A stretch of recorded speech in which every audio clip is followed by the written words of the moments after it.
student. Today we'll discuss about grade 12 history, chapter 1, part 4, unification of Italy. እሺ ተማሪዎች ዛሬ የምናየው የ12ኛ ክላስ ሂስትሪ ዩኒት 1 ክፍል 3 ይሆናል እና ባለፉት ክላሶች ተማሪዎች ናሽናሊዝምን ተምረናል ዴቨሎፕመንት ኦፍ ካፒታሊዝምን ተምረናል ኢንዱስትሪያል ሪቮሉሽን ተምረናል ሶ today unification of Italy. What mean unification of Italy? እንደማንኛውም ጊዜ ኮምፒታንሲ አለ by the end of this lesson you will be able to student አንደኛ state factor that facilitate the Italian unification የኢጣሊያን ዩኒፊኬሽንን ያፋጠነው ነገር ምንድነው ሶ አንደኛ ይሄንን ማድረግ አለብን ማወቅ አለብን appreciate the role of leader in the process of Italian unification በኢጣሊያን ዩኒፊኬሽን ሰዓት የሊደሮች ወይንም የመሪዎቹን ፕሮሰሱ ምን እንደነ ወይንም ሚናቸው ምን እንደነበረ ፕሮሰሱ ላይ አፕሪሺየት አድርጉ እንደማለት ነው outline the process of Italian unification የኢጣሊያን ዩኒፊኬሽን outline አድርጉት ሶ brainstorming question አለ ይህ brainstorming question ለዚህ ቶፒክ የሚያዘጋጃችሁ ነው ሶ what are the obstacle ምንድነው ወይንም and favorable factor in the process of Italian unification ለኢጣሊያን ዩኒፊኬሽን መጥፎ የሆነው ምንድነው ኢጣሊያን ዩኒፋይድ እንዳይሆን ያደረገው ምንድነው እና ደግሞ ዩኒፋይድ እንዲሆኑ ያደረገው ያበረታታው ምንድነው ሁለቱ ፋክተሮችን ምን እንደሆኑ ጥቀሱ ነው የሚለው ሶ ወደ ቶፒኩ ስንሄድ the political and social process that united the separate state of Italian peninsula into a single nation in 19th century was known as what?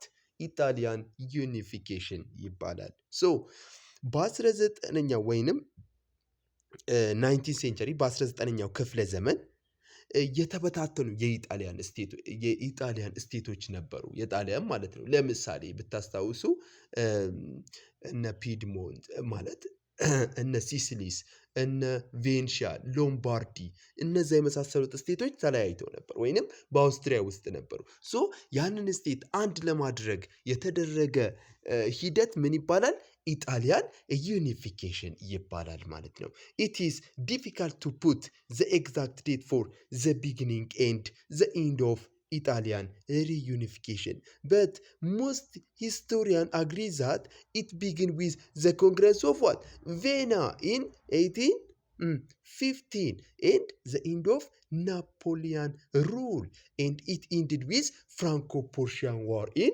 1871 ይላል በመሰላችሁ የኢጣሊያን ዩኒፊኬሽን የጀመረበት ኤግዛክት ዴውን አይታወቅም ግን አብዛኛው ሂስቶሪያኖች የሚስማሙት ዘ ኮንግረስ ኦፍ ቬና ነው ጀምሯል ብለው ይስማማሉ በ1875 ማለት ነው ሶ ግን እና ዘ ኢንድ ኦፍ ናፖሊዮን ሩል የናፖሊዮን ሩል ያበቃበት ዘመን ማለት ናፖሊዮን ታስታውሱታላችሁ የፍራንስ መሪ ነው ብዙ ሀገራቶችን አውሮፓ በሙሉ የገዛ መሪ እንደነበር ነው እና ደግሞ ያበቃው መች ነው ፍራንኮ ፑርሺያን ዋር የፍራንኮ ፑርሺያን ዋር ታስታውሳላችሁ የፍራንስና የፑርሺያ ጦርነት ፑርሺያ ማነች ዘ ሊደር ኦፍ ዋት ጀርመን ዩኒፊኬሽን የጀርመን ዩኒፊኬሽን መሪ ነች ማ ቬንሺያ ፒድሞንት ሳርዲኒያ ደግሞ የኢጣሊያን ዩኒፊኬሽን መሪ ነች ማለት ነው ሶ ፑርሺያ እና ፍራንስ ያደረጉት በ1871 ያደረጉት ጦርነት ምን እንዲያበቃ አደረገው የኢጣሊያን ዩኒፊኬሽን ኮምፕሊት እንዲሆን አደረገው ምክንያቱም ፍራንስ ከመቶጣለች ከኢጣሊያን ተወጣለች ማለት ነው ሶ ያ ስትወጣ ነው ነፃ የሚሆኑት ማለት ነው እና in 1852 Italy was still politically divided and Austrian influence was still supremacy በ1852 ኢጣሊ ምንድነው ፖለቲካሊ የተቆራረጠች ወይንም ኢጣሊ was still politically divided የሆነች ወይንም የተቆራረጠች ነበረች በቃ ፖለቲካ አንድ አይደለችም እና Austrian influence was still supremacy አውስትሪያ እየገዛቻት ነበር ለዚህ ስቴት ማለት ነው ሱፕሪም ነበረች በቃ አውስትሪያ ነበር የምትገዛት በአውስትሪያ ውስጥ ስቴቶች ነበሯት። ሶ በዚህ ምክንያት ነው ማለት ነው የተከፋፈለች ነበረች በ1852 አካባቢ። ኢን ዘ ኖርዝ ዘ ቱ ሪች ፕሮቪንስ ኦፍ ሎምባርዲ ኤንድ ቬንሻ ዌር ኤ ፓርት ኦፍ ዋት አውስትሪያን ኢምፓየር ይላል። ምን መሰላችሁ? በኖርዝ በኩል ወይንም በሰሜን በኩል እነዚህ ሁለቱ ፕሮቪንሶች የሚባሉት ያደጉት ፕሮቪንሶች ለምሳሌ ሎምባርዲ እና ቬንሻ የሚባሉት በአውስትሪያ ስር ነበሩ ማለት ነው። እነዚህ የማስቴቶች ናቸው? የኢጣሊ ስቴቶች ነበሩ፣ ግን በአውስትሪያ ቁጥጥር ስር ነበሩ። ሶ ኢን ዘ ኖርዝ ሴንትራል ፓርት ኦፍ ኢጣሊ በሰሜን ማዕከላዊ አካባቢ በኢጣሊ ደግሞ ዜር ዌር ኤ ፒቲ ስቴት ኦፍ ፓራም ሞዳን ቱስካን ዊች ዌር ቬሪ ማች አንደር Austrian influence and rule despotical by ruler related to Habsburg Emperor of Austria እነዚህም ደግሞ እነ ሞዳን ቱስካን ፓራም የሚባሉት በአውስትራሊያን ፕሪንስ የሚመሩ ነበሩ ወይንም በአውስትሪያ በተገናኙ መሪዎች ነበር እየተመሩ የነበሩ። እነዚህ ስቴቶች ግን ስቲል የኢጣሊ ነበሩ፣ ግን ኢጣሊ በጣም የተከፋፈለች እንደነበረች ነው የሚያስቀምጠው መጀመሪያ። ግን ያንን አንድ ለማድረግ የተካሄደበት ሂደት ምን ይባላል? ኢጣሊያን ዩኒፊኬሽን ይባላል ማለት ነው። ሶ ዘ ፓፓል ስቴት ስቲል ከቨርድ ቫስት ትሪቶሪ አክሮስ ኢጣሊ። ዘ ፓፓል ስቴት የሚባሉት ለምሳሌ ፓፓል ስቴቶች ይሄ ቄሱ የዋና ወይንም የሮማ መሪውን የሚቀመጥበቱ ወይንም የፈረንሳዩ መሪ የመጣበት ፓፓል ስቴቶች የሚባሉት በጣም ብዙ ቦታዎች የያዙ ናቸው ማለት ነው። ኮንሲስቲንግ ኦፍ ፕሮቪንስ ኦፍ ሮማኒያ ዘማርች አምብሪያ ኤንድ ሮም ኤንድ ፒት ፓትሪሞኒያ እነዚህ በሙሉ የያዘ ነው ዘ ፓፓል ስቴት የሚባሉት ማለት ነው። ኢን አዲሽን ቱ ቢንግ ዘ ስፒሪቹዋል ሄድ ኦፍ ዘ ካቶሊክ all over the world the pope was the sovereign ruler of the papal state papal state በማን ነው የሚመራው? በስፒሪቹዋል በሆነ ወይንም በምንድን ነው የሚመራው? ይሄ በፖፕ ነው የሚመራው ወይንም በቄስ ነው የሚመራው ማለት ነው።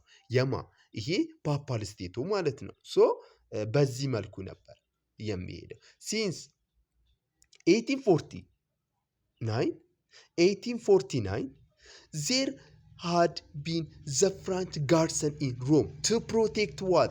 The Pope against any revolution and to show Austria that the France had an interest in Italy and did not accept that Italy was an exclusive Austrian sphere of influence ይላል።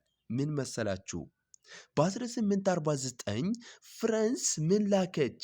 ፖፕ ላከች፣ ቄስ ላከች። ለምን? ምን አረጋ? ፖፕ መጀመሪያ ነው የመጡት ቄሶቹ ማለት ነው።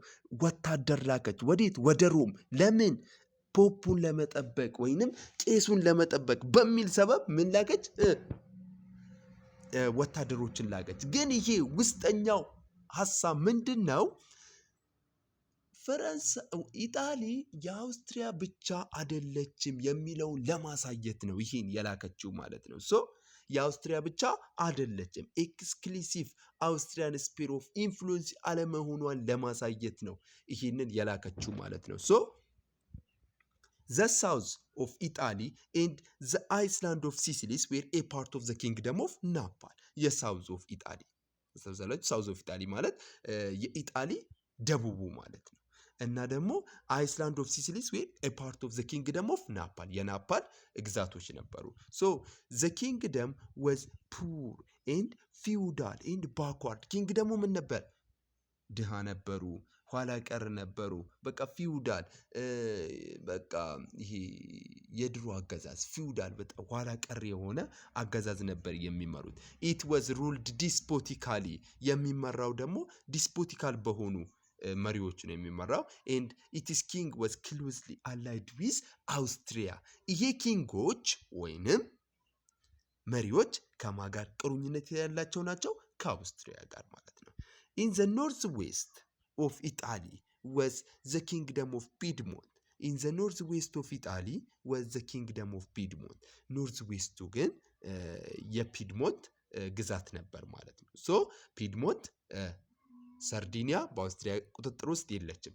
consisting of mainland of territory which was it the most important territory and the island of sardinia ነች ማለት ነው። እቺ ማለት ነው ፒድሞንት የምትባለው በጣም አስፈላጊ የሆነ ቦታ ነች ማለት ነው። so piedmont was the only Italian state that was really independent Austria and had a constitution, parliament, civil right. So this had only existed since 1848. ስለዚህ ብቻ ፒድሞንት ነች ነፃ የሆነችው በሁሉም በኢጣሊያን ስቴቶች ነፃ የሆነችው ፒድሞንት ብቻ ነች። ስለዚህ ፒድሞንት በአውስትሪያ ቁጥጥር ስር አይደለችም። እነዚህ ምንድነው የሚሉት? ፒድሞንት እስከ 1848 ድረስ የራሷ የሆነ ኮንስቲቱሽን ያላት፣ ፓርላመንት ያላት፣ ሲቪል ራይት ያላት ግዛት ነበረች። ግን እስከ 1848 ብቻ ነው።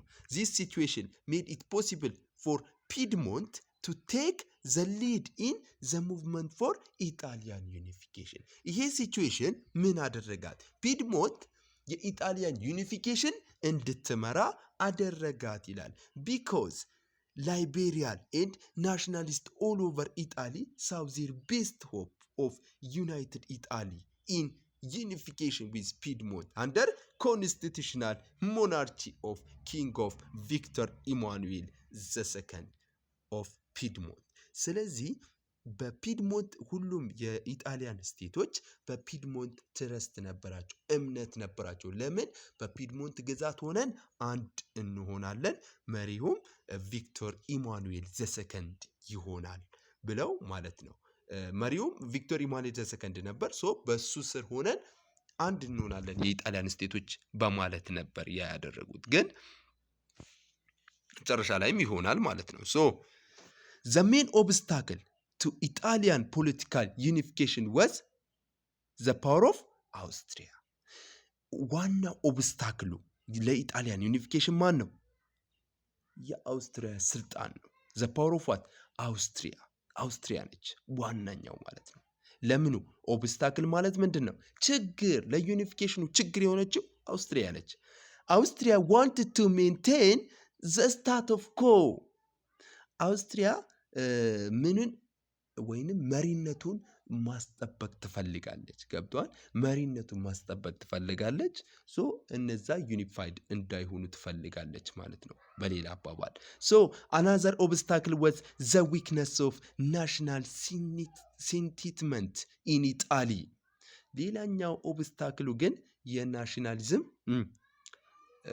ይሄ የናሽናሊዝም ፍላጎት አለመኖሩ ነው በኢጣሊ ላይ ማለት ነው። ሶ በኢጣሊ ህዝብ ላይ ናሽናሊዝም ፍላጎት አልነበራቸውም ማለት ሁላቸውም በሌላ ነው የሚመራው። ስለዚህ ይሄ አንዱ ዊክነስ ነው ማለት ነው፣ ችግር ነው። ዊክነስ ማለት ችግር እንደማለት። favorable factor in the struggle for unification was the diplomatic isolation of Austria after Crimean War and a rivalry between France and Austria in Italy, which means that Italian nationalism was able to use French help for Italian aims ይላል። ምን መሰራችሁ? ለኢጣሊያን ዩኒፊኬሽን የረዳት ነገር ምንድን ነው? በክሪሚያን ዋር ላይ የኢጣሊያን ዲፕሎማቲክ አይሶሌሽን ነው። ዲፕሎማቲክ የሆነ ገለልተኛ መሆኗ ኢጣሊ አንዱ በክሪሚያን ዋር ላይ ኢጣሊ ምን እንድታገኝ አደረጋት? የፈረንሳይ እርዳታ እንድታገኝ አድርጓታል። which means that Italian nationalism was able to use French help for Italian aim. so በኢጣሊያን አስተሳሰብ ምንድነው ከአውስትሪያ ጋር ለመወጋት የፍራንስን እርዳታ ለማግኘት ነው። ሶ ይህንንም የተጫወተው ካሚሎ ካቮር ይባላል። ካውንት ካሚሎ ካቮር የሚባል ሰውዬ ነው። ሶ ካሚሎ ካቮር ፕራይም ሚኒስቴር ኦፍ ፒድሞንት ፍሮም 1852 up to 62 was the main architecture of Italian unification from the above. He prepared Piedmont for the role of leadership in Italian unification. ከሁሉም ከተዘረዘሩት ሚኒስቴሮች ካሚሎ ካቮር ለኢጣሊያን ዩኒፊኬሽን በጣም ትልቅ ሚና ተጫውተዋል። በምን ብትሉ በዲፕሎማቲክ ሂደቱ ብትሉ በዲፕሎማሲያዊ መንገድ ብትሉ በውጊያ ብትሉ በጣም በቃ ትልቅ ሚና የተጫወተው ካሚሎ ካቮር ነው ማለት ነው። ስለዚህ he prepared Piedmont for rule of leadership in Italian unification ኢጣሊያን ዩኒፊኬሽን መሪነቷን እንድታስቀጥል ወይንም ለኢጣሊያን ዩኒፊኬሽን ፒድሞንት መሪ እንድትሆንም ያደረገው ካሚሎ ካቮር ነው ማለት ነው። So it is best person for Italian unification. So in 1858 Cavour meet the French Emperor Napoleon III secret at Balambori in France and succeed in reaching an agreement with Napoleon for an alliance of France and Piedmont against Austria ይላል። ምን መሰላችሁ? በ1858 ካቮር ይሄ ምንድን ነው የኢጣሊያን መሪ ወይንም ፕራይም ሚኒስቴር ምንድን ነው የፍራንሱን መሪ የት ላይ ተገናኙ? ፓሉምፔሪ የሚባል ቦታ ላይ በፍራንስ ተገናኙ ማለት ነው። ሴክሬትሊ ወይንም ዝግ አድርገው ተገናኙ እዛ። ከዛ ከፍራንስ ጋር ስምምነት ደረሱ። ከዛ በኋላ ይሄ ስምምነት ደግሞ እንድትረዳት ኢጣሊ ከአውስትሪያ ጋር ስትጋጭ ፍራንስ እንድትረዳት ካሚሎ ካቮር አሳመናቸው ማለት ነው። ሶ ይሄ በጣም ጎበዝ ሰው ነው ማለት ነው። ሶ አሳመናትና ለፍራንስ ራሱ ኢጣሊ ዩኒፋይ እንድትሆን አትፈልግም፣ ግን አውስትሪያን ስለምጣላት ነው። ሶ ግን ዩኒፋይድ ማለት እንድትረዳት አሳመናት እዚህ ቦታ ላይ። ከዛ በኋላ ምን ሆነ? ሶ ካቮር ኮንትሪቢዩት ኤ ሎት ቱ ሰክሰስፉል ዩኒፊኬሽን ኦፍ ኢጣሊ። በጣም ካቮር ምን አደረገ? ብዙ ነገር አድርጓል ለኢጣሊ ዩኒፊኬሽን ማለት ነው። ኢን ዘ ኤንድ ካቮር ሰክሰስፉሊ ጌይን ኮንትሮል ኦፍ ሎምባርዲ። በመጨረሻ ምን አደረገ? በመጨረሻም ሰክሰስፉሊ ውጤታማ ሆኖ ምን አደረገ? ሎምባርዲን ኮንትሮል አደረገ። ቱስካን፣ ፓራም፣ ሞዳን የሚባሉ ቦታዎችን ኮንትሮል ማድረግ ችሏል ማለት ነው፣ መቆጣጠር ችሏል። which greatly helped the unification process። ይሄ መቆጣጠሩ ምን አደረገው? ዩኒፊኬሽን ፕሮሰሱን በጣም አፋጠነለት ማለት ነው። ሶ in April 1859 Cavour successfully provoked declaration of war by Austria on Piedmont። ገብቷቸዋል። በ1859 ካቮር ምን አደረገ? አውስትሪያ ፒድሞንት ላይ ጦርነት እንድታነሳ ምን አደረገ? አነሳሳት። ገብቷቸዋል። እሱ ኦሬዲ ምን አግኝተዋል? ፍራንስ ላይ ምን አግኝተዋል? እርዳታ እንደሚመጣለት አግኝተዋል። ኦሬዲ እሱ አውስትሪያ መታ ፒድሞንትን እንድታጠቃ ወይንም የእሱን ኢጣሊን እንድታጠቃ ነው የሚፈልገው። ገብቷቸዋል። ሶ እሱ ደግሞ ይህንን አነሳሳት ማለት ነው። ሲያነሳሳት ናፖሊዮን ዘ ሰርድ ዘን ኢንተርቭድ ኦን ዘ ሳይድ ኦፍ ፒድሞንት አጌንስት አውስትሪያ። ግን ናፖሊዮን ዘ ሰርድ ወይንም የፈረንሳዩ መሪ ናፖሊዮን ሶስተኛው ምን አደረገ? ከፒድሞንት ጎኑ ነው ገባ ማለት ነው፣ አውስትሪያ ስታጠቃት ማለት ነው። ይህ ሰው ያስቡት፣ ካቮር ያደረገው ተጽዕኖ አስቡት። ሶ በጣም በቃ ይህ ሲጀመር አይቀርም። ካቮር ስለ ኢጣሊያን ዩኒፊኬሽን ከመጣ ካቮር ነው መልሱ በቃ። ሶ በካቮር ምክንያት ነው መልሱ የሚመጣው ማለት ነው። ሶ ዘ ኮምባይንድ ፎርስ ኢንቬድድ ሎምባርዲ። ኮምባይንድ ፎርሶቹ ይሄ ፍራንስና ኢጣሊ ወይንም ፒድሞንት ምን አደረጉ? ሎምባርዲን ወረሩት። ኤንድ ዲፊትድ ዘ አውስትሪያን አርሚ አት ዘ ባትል ኦፍ ማጀንታ ኤንድ ሳልፌሮና ኢን ዋት ጁን 1859። ማጀንታና ሳልፌሮና ላይ ምን አደረጉ? ጦርነቱን ቋጩት ማለት ነው። ሁለቱ ወይንም ሎምባርዲን ወረሩት እና እዚህ አውስትሪያን አሸነፉት። ምን ላይ? ማጀንታና ሳልፌሮና ላይ ማለት ነው። ሶ በ1859 የማጀንታና የሳልፌሮና ጦርነት ሎምባርዲን እንድታገኝ አድርጓታል። ፒድሞንት ማለት ነው። ሶ አሁን አንድ ስቴት አስመለሰች፣ ፒድሞንት ማለት ነው። አሁንም ትልቋ ስቴት አስመልሳለች። ዘ አውስትሪያ ወዝ ድራይቭን አውት ኦፍ ሎምባርዲ በት ስቲል ሄልድ ኢን ቬኔሽያ። ግን አውስትሪያ ሎምባርዲን ሰጠች ማለት ነው፣ ግን ስቲል ቬኔሽያን ይዛለች። ቬኔሽያ የሚባለው የኢጣሊ ስቴት ነው። ሶ እሱን አሁን ይዛታለች ማለት ነው። ሎምባርዲን ብቻ ነው ያስመለሱት። ኦን One of the result of the Battle of Salferona was the establishment of what? International Red Cross Association by ስዊስ ሁማኒቴሪያን ሄነሪ ዱናታ በሚባል ሰውዬ ነው የኢንተርናሽናል ሬድ ክሮስ አሶሲዬሽን የተመሰረተው ማለት ነው። በዱናታ ሄነሪ ዱናታ በሚባል ሰው የሳልፌሮና ውጤት የሳልፌሮናው ጦርነት ውጤት ምን እንዲመሰረት አደረገ? ዓለም አቀፉ የቀይ መስቀል አሶሲዬሽን እንዲመሰረት አድርጓል ማለት ነው። ሶ ናፖሊዮን however concluded unilateral peace treaty with Austria on the basis of Austria ceded Lombardy to Piedmont but kept Venetia። ምን መሰላችሁ? ናፖሊዮን ምን አደረገ? concluded unilateral peace treaty ተፈራረመ። አሁንም ይህ ሰው እያስቡት ከአውስትሪያ ጋር ማለት ነው። ለምንድን ነው የተፈራረመው ከአውስትሪያ? አሁን ከኢጣሊ ጋር ከፒድሞንት ጋር ስምምነት አይደለም ወይ? እሱን ረቶ አጥቅቷት የለ አውስትሪያ። ግን እሱ ምን አይፈልግም? ኢጣሊ ዩኒፋይድ እንደሆነ አትፈልግም። ብቻ አውስትሪያ ትልቅ እንዳትሆን ነው የሚፈልገው ማለት ነው። ሶ ይሄንን ያስቡት ማለት ነው። ሶ ኢጣሊ ብቻ ትልቅ እንዳትሆን አውስትሪያ ሙሉ በሙሉ ኢጣሊን ይዛ በቃ ኢጣሊ የራሷ ግዛት እንዳታደርግ ይፈልጋል። ስለዚህ ከዚህ ጋር አሁንም ስምምነት አደረገ ማለት ነው። ገብቷቸዋል። ሶ ዛት አውስትሪያ ሲድድ ሎምባርዲ ቱ ፒድሞንት በት ኪፕት ቬንሺያ። ፒድሞንትን ስጪና ቬንሺያ ምን አድርጊ ያዥያት ለራስሽ እንዳሰጫት ብላ ስምምነት ፈጸመች ማለት ነው። ፍራንስ ማለት ነው፣ ናፖሊያ። ይሄ ከባድ ሰው ነው። ሶ በዚህ ምክንያት እንደዚህ ሆነ ማለት ነው። አዘር ዲቨሎፕመንት ሪዛልቲንግ ፍሮም ዘ ዋር ኦልሶ ቱክ ፕሌስ። ሌላ ዲቨሎፕመንት ተፈጠረ፣ ሌላ እድገት ተፈጠረ። በምኑ? በጦርነቱ ማለት ነው፣ ውጤቱ ማለት ነው። ዘ ፓፓል ፕሮቪንስ ኦፍ ሮማን ዘ ስቴት ኦፍ ፓራም ሞዳን ቱስካን ሪቮሌትድ አጌንስት ዘ ሩለር ኢን 1859። ምን መሰላችሁ? ሌላ ነገር አመጣ ይሄ ጦርነት ማለት ነው። ፒድሞንትን የማምጣቱ ሎምባርዲን የማምጣቱ ፒድሞንት ሎምባርዲን መያዟ ሌላ ነገር አመጣላቸው። ምንድን ነው ይሄ ነገር? እነዚህ ፓራም የሚባሉት ሞዳን ቱስካን የሚባሉት ሩለራቸው ወይንም የሚመራቸው የነበረው የአውስትሪያ ፕሪንስ ወይንም ኪንጎች ምናምኖች እነሱን ማመስ ጀመሩ፣ ሪቮሌት ማድረግ። ከዛ ወዴት መጡ?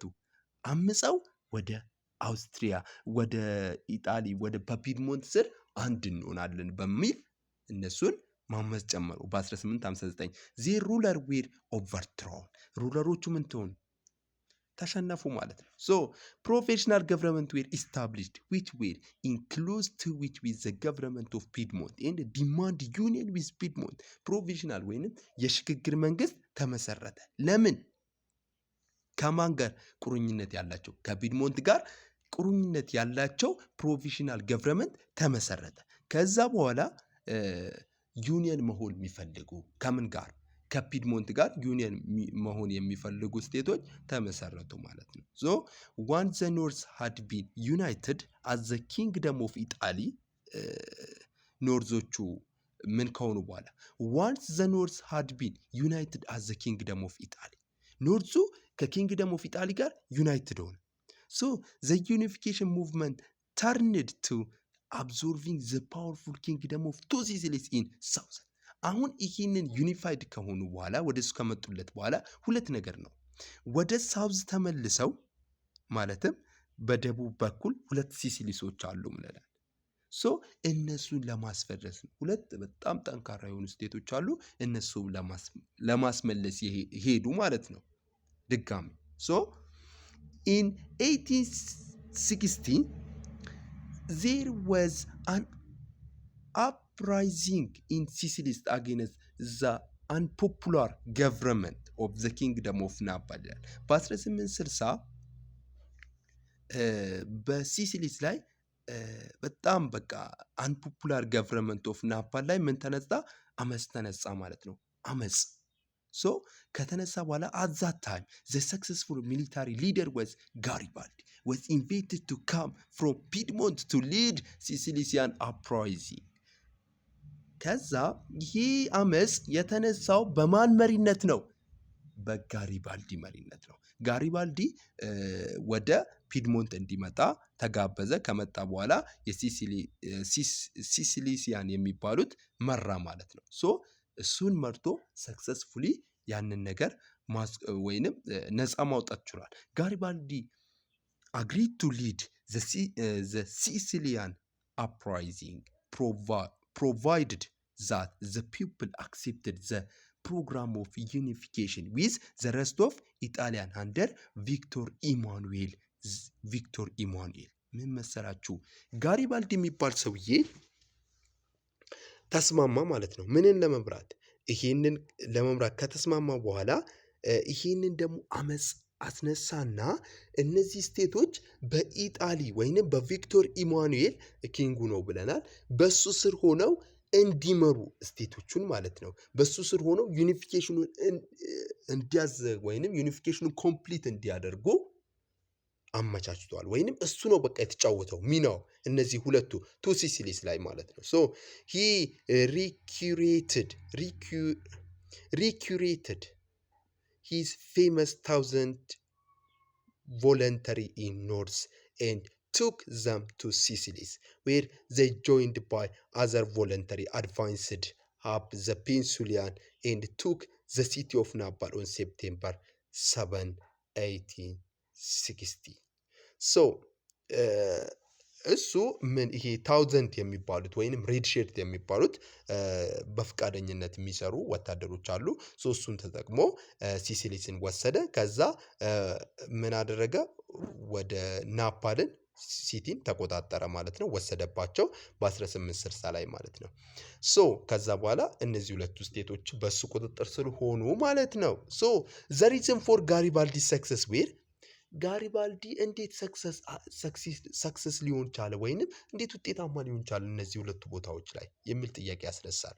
ሶ ፈረስት ሂዝ ኦውን ስኪል አስ ኤ ሊደር ኢን ጉሪላ ዋርፌር፣ በደፈጣ ጥቃት የማይታማ ሰውዬ ነው። በጣም ከባድ የሆነ ስኪል ነው ያለው። ሂዝ ማግኔቲክ ፐርሰናሊቲ ደግሞ እዛ ጋር ያሉ ሰዎችን ማግኔቲክ የሆነ ወይንም ሳቢ የሆነ ፐርሰናል ነው። በቃ ሳብ የሆነ ሰው ነው። ሶ እዛ ጋር ያሉ ሰዎችን በፍቅር አሸነፈ። ከዛ ከሱ ጋር ሆኑ። ከዛ በኋላ ጦርነቱን መወጋት ቻሉ ማለት ነው። which made people of all class eager to fight and die under his leadership። ሁሉ ሰዎች በሱ ስር ሆነው ተዋግተው እንዲሞቱ ነበር የሚፈልጉት። second his successful mobilization of Sicilian mass፣ በጣም ሞቢላይዝ ማድረግ ቻለ የሲሲሊስ ወይንም እዛ ጋር ሲሲሊስ ላይ ያሉ ሰዎች እሱን እንዲደግፉት ሞቢላይዝ ማድረግ ችሏል። ወይንም ሰክሰስፉሊ እሱ ማግኔቲክ ፐርሰናሊቲ ያለው ብለናል። ወይንም በጣም ሳቢ ነው። ሁሉም ነገር በቃ አንደኛ የሆነ የፖለቲካ ሰው እኛን ይገዛናል አንዳንዴ ማለት ነው። በቃ የሚያሳምነን ከሆነ እንገዛለታለን። ሶ በዛ መልኩ ነው ያደረገው እሱም ማለት ነው። ስለዚህ ያ ነበር ማለት ነው። the mass supported him partially because of his personal quality, but also because they hoped that his movement would bring them freedom from oppression and better life። ይሄ ሰፖርት ያደረጉበት ምክንያት እሱ ከዚህ ከጭቆና ያወጣናል ብለው ፊውዳል ነው ብለናል መጀመሪያ ማለት ነው። ሶ ከጭቆና ያወጣናል ብለናል፣ ሰላማዊ ህይወት ወይንም ጥሩ የሆነ ህይወትን ያኖረናል ብለው አስበው ነው እሱን የደገፉት ማለት ነው። ስለዚህ እሱ አሳምኗቸው ነው ማለት ነው። the third of the mainland his success was largely owing to demoralization of army of Napal and to defensive and treachery of many of official of Napal government ይላል።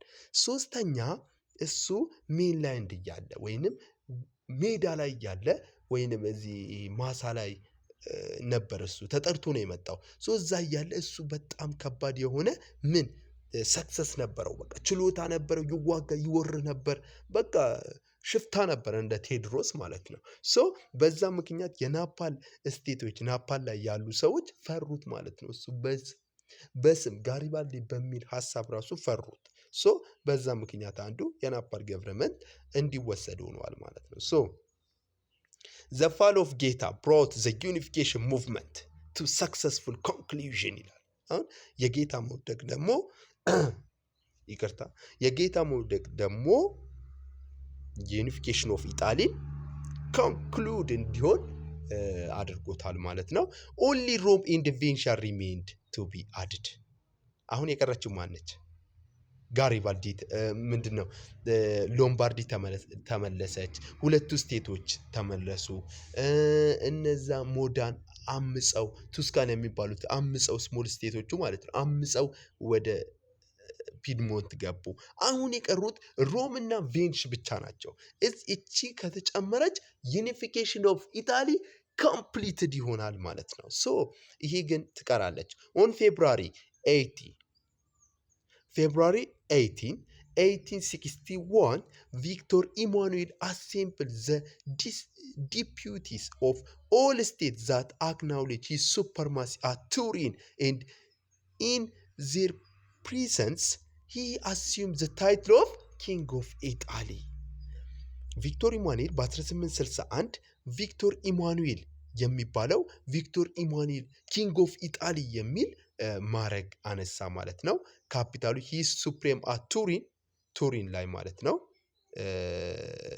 ኤንድ ሂዝ ፕሬዘንስ ሂ አሲዩም ዘ ታይትል ኦፍ ኪንግ ኦፍ ኢጣሊ የሚል ማዕረግ ተቀበለ ማለት ነው። ቪክቶር ኢማኑኤል ነበር መጀመሪያ፣ ግን አሁን ኪንግ ኦፍ ኢጣሊ።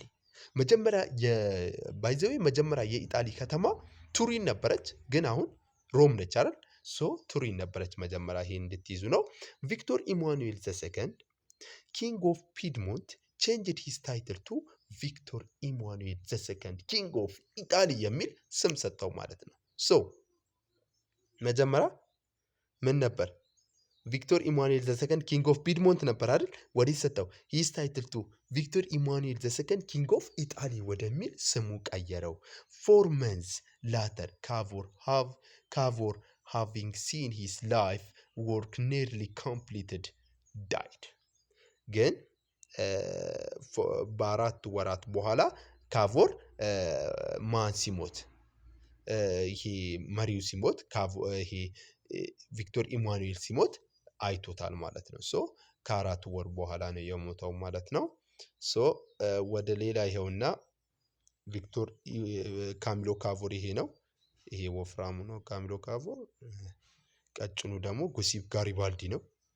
ሶ ጋሪባልዲ በጣም ከባድ ሰው ነው እንደምታዩት። በጣም በቃ አትራክቲቭ የሆነ ፐርሰናሊቲ ነው ያለው።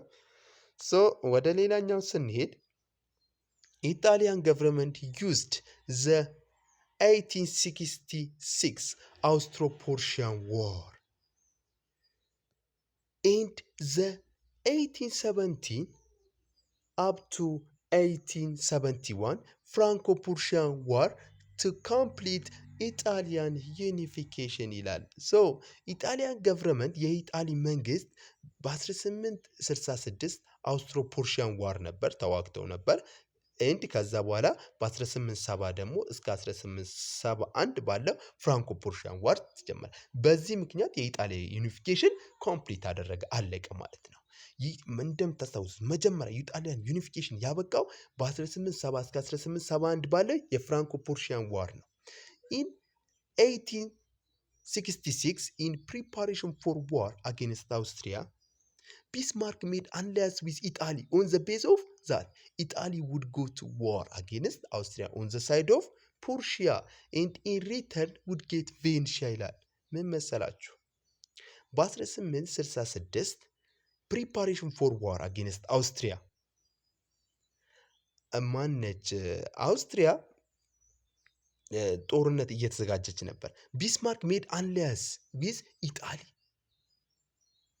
ቢስማርክ ከኢጣሊ ጋር አሊያንስ ፈጠረ፣ ግንኙነት ፈጠረ። ቢስማርክ ማን ነው? ዘ ሊደር ኦፍ ዋት? ጀርመን ዩኒፊኬሽን። የጀርመን ዩኒፊኬሽን መሪ ነው። ሶ ቢስማርክ ከማ ጋር አንድ ሆነ? ከኢጣሊ ጋር አንድ ሆነ።